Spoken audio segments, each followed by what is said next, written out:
Hey y'all, this is Yashiro with a Sigma X listener ASMR from Bungo Stray Dogs. I'll be starting my ASMR journey with romance now, officially. Also, I'll be posting manga art on my shorts. Sometimes I'll do how to draw my characters on my normal videos. Anyway, this is personally just for pleasure. I will not be doing any non-safe for works unless I make a Patreon account, which I probably won't. And yeah, I will be posting more videos in the future. You can comment on these videos and send me things saying, hey, can you do this? And I will contemplate about it. I usually plan this all out just in my head right then and there. This one will have 2 parts. But if you guys request more, I will do as probably 4. But let's get into it. You're walking down the road. You just left the agency because it's during the nighttime. It's 8:36 p.m. You're running all the way to the train station when you bump into someone knocking everything on the floor out of their hands. Oh, my head. You get up, worried about the other person. You're like, hey, are you okay? Let me help you up. You help him up. He says thanks. You help him pick up everything. Then that's when you notice something seemed familiar about him. Similar to someone you've met before. You ask him for his name. Hey, I'll want to call you sometime for all the damage. What's your name? He says, "Oh, I'm Sigma from I'm Sigma." You just stare at him and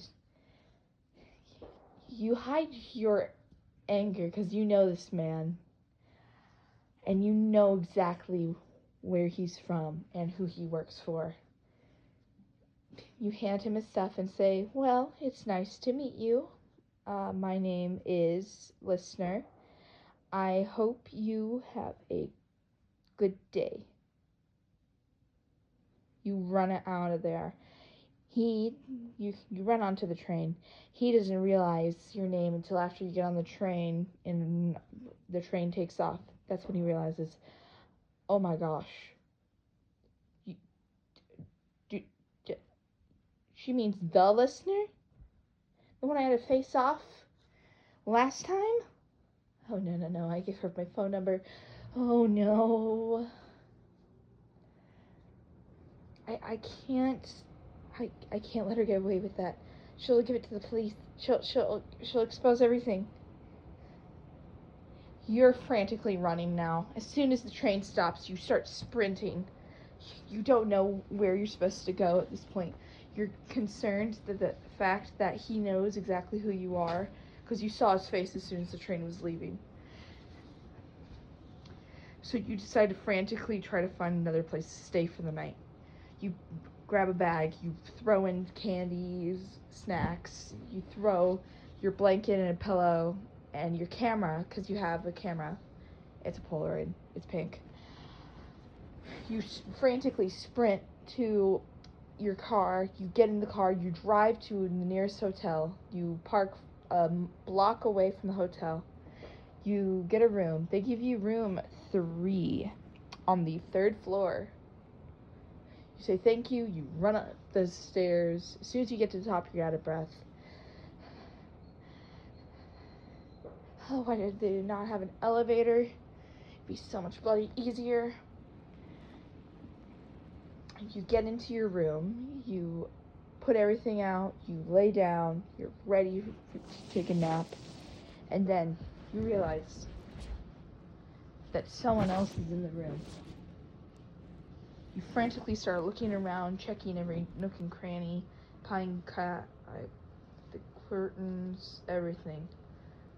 You didn't know that it wasn't someone else in the room. It was a camera. It was a camera monitoring the entrance of your room. Sigma placed it there as soon as he heard that they were giving you room 33, because the owner of the establishment works for him and is a good friend, which he's very thankful for. He wanted to know what you were going to use the information for of his phone number. He was worried you were going to give it to the police. So, of course, he sent his friend an email asking him if he could, since there was a person coming, if he could give them room 33 so he's able to monitor them. Of course, his friend, being friendly, Philandra said, "Sure, I don't mind, as long as it helped you out, since you helped me out last time." He said, "Thank you." And when you get to your room, you feel like you're being watched. You don't question it that much, because you know that a lot of people have been in that room. Someone could have placed something there. So you cover everything, but you don't cover where the camera actually is, the balcony. You're just sitting out, enjoying the view, when all of a sudden you feel someone grab you and inject an injection into you.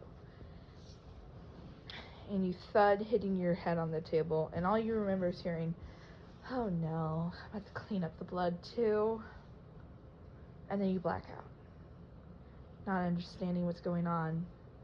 You start having dreams about you as a child with your friend who was one of your favorite friends, but you didn't understand where he went because he disappeared 3 days after he promised you guys to go camping again.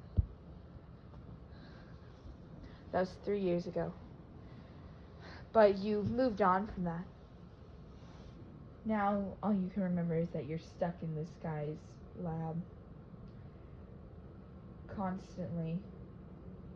Recap over.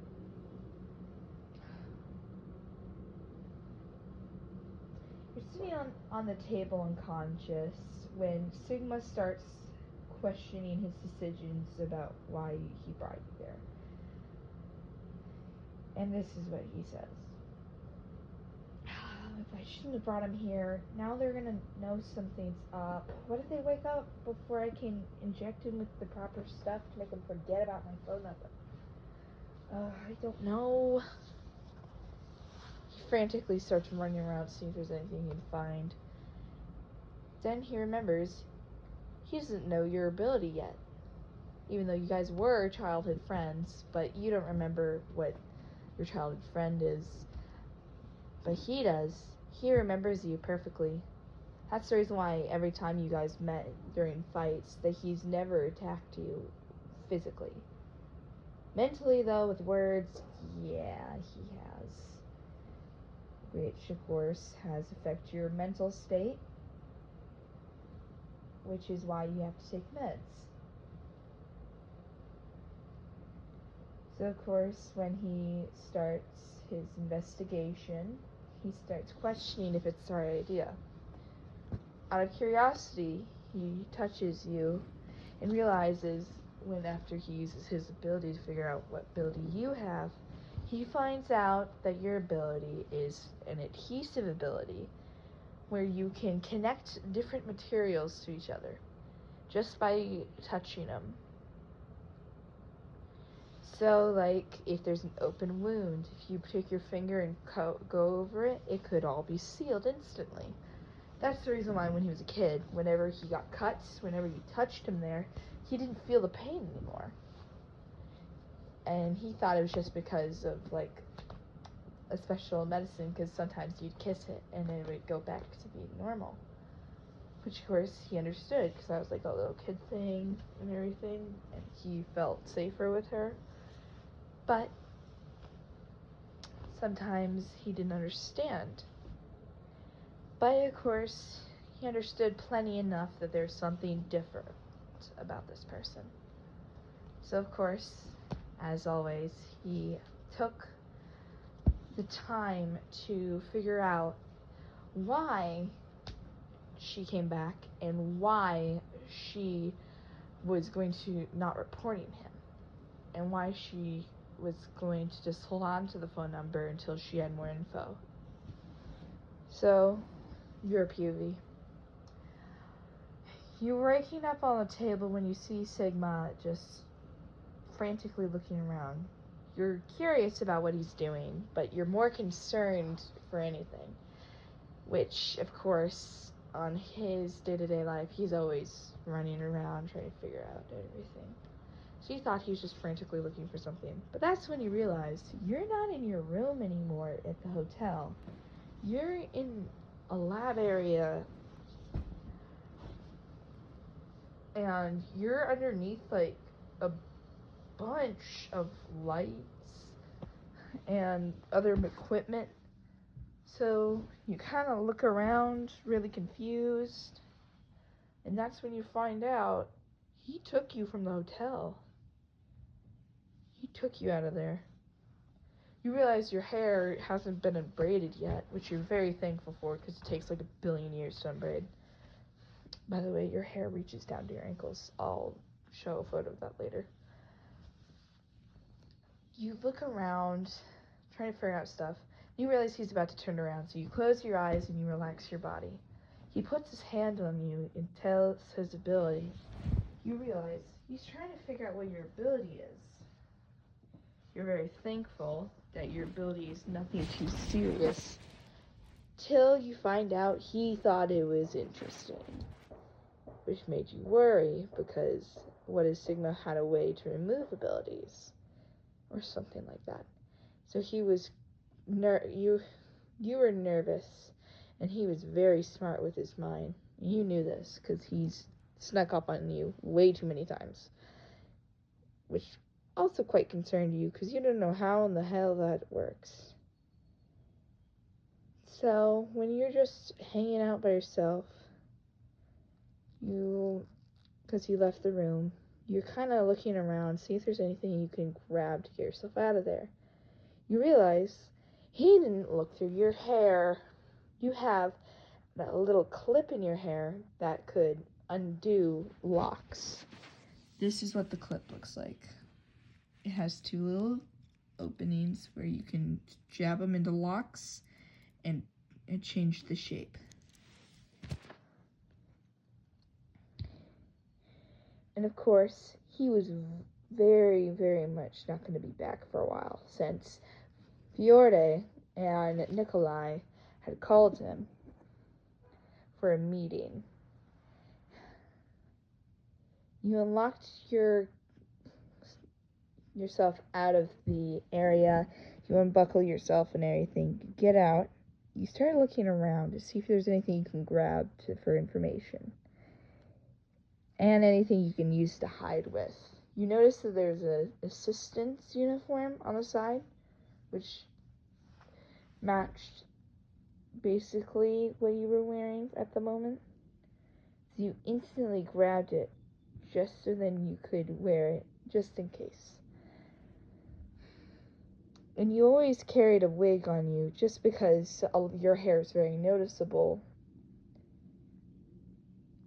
You grab a person, you take them into the room, of course knocking them out first. You take their uniform key card, and you put it on. And you change how your hair looks to how their hair looks, and put on a mask and everything. And you put their hair in a different way, so it looks like your hair, and you put them on the table. You start walking through the building looking for exits, which of course they think that you're just one of the helpers carrying bins to a certain area. You're doing this while carrying a bin. You find the exit, but of course Nikolai sees you walking towards it and asks, "Hey, why are you going towards the exit? Don't you know that your station's the other side? Or are you trying to jump off the roof?" You, of course, knowing he's joking, say that you're trying to jump off the roof. He stares at you for a moment, confused, and then he says, "You know what? If you want to jump off the roof, fine. I'll just tell Midori that he's going to lose one of his people. he'll be questioning it, but then he'll realize that you're jumping off the roof. You, of course, say goodbye. You go out. You're about ready to jump off the roof when Nikolai and Fedora come out and see you right next to the roof edge, about to jump. Fedora asks why you're trying to jump. You say that you're done with life and that you don't want to be there. He then, of course, looks at you, confused, but then also sympathetic, as if he understood what you meant. He said, you can jump, but I advise against it. It's very hard death. You, of course, didn't care because you did not want to be there anymore. And you had to. So, of course, you said, thanks for the heads up. I'll see you in the next life. You jump off. Nikolai was really shocked because he thought that Fedora would stop you. Fedora did not. And that's when you realized, oh no, they knew. Of course they knew. I might change this to a poly romance. I don't know. I'll figure out later. Anyway, as soon as you jump off, you use your ability to attach yourself to the building with your hair. So then when they see you, you make an attachment by detaching something from the building and making a loud crash sound, making them think that a body fell. By the way, you are in your bra and underwear because you had to chuck it down there with the adhesive so then it would look like that you died. And also your hair's now out, like natural hair. The very long braid. This is the base of it. And then it goes down to that. You're attached to the roof. You see that they saw you fall and they said, well, looks like we lost another one. Guess we'll have to hire someone else. You detach yourself and then reattach yourself, crawling all the way down this building. You don't know exactly what it is, but it's a building-ish thing in the ocean. You, of course, they didn't realize that your attachment ability meant that you can also create things. So when you get in the water, you go to the base of the building and you start taking pieces out of the building to make a boat-like thing, or like a raft, enough for you to sit on it.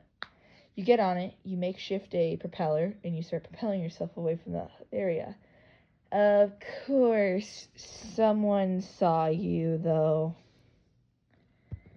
It was Nikolai, Sigma, and Fedora. They see you, and they're like, seems like your little birdie escaped.